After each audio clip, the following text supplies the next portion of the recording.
CCJ Parliamentary Breakdown, House of Commons, December 11, 2025. This is the Canadian Citizens Journal. Unfiltered Canadian Truth. Today we examine the parliamentary record for December 11, 2025. This sitting of the House of Commons was marked by consolidation. Multiple major bills were finalized or advanced in rapid succession, with limited public visibility and minimal resistance. One of the most significant developments was the passage of government legislation tied to affordability measures. These bills were presented as relief for Canadians, yet the debate surrounding them focused narrowly on fiscal mechanics rather than the lived reality of Canadians facing rising costs, stagnant wages, and declining purchasing power. Structural drivers of affordability were not meaningfully addressed. Legislation related to immigration and border management also moved forward.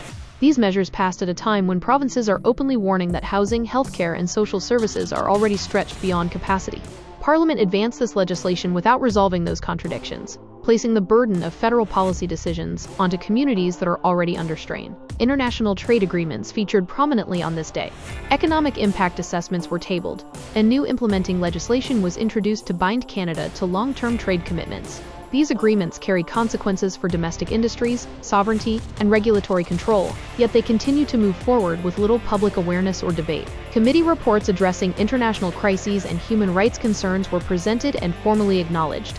However, responsibility for action was deferred through requests for future government responses. This allows Parliament to record concern without committing to immediate accountability or tangible outcomes. What stands out most on December 11th is the pace.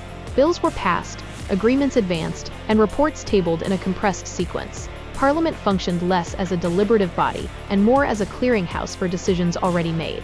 At a time when Canadians are demanding transparency, accountability, and restraint, the approach taken on this day reflects a governing style that prioritizes completion over consent and efficiency over scrutiny. December 11th was not a day of loud controversy.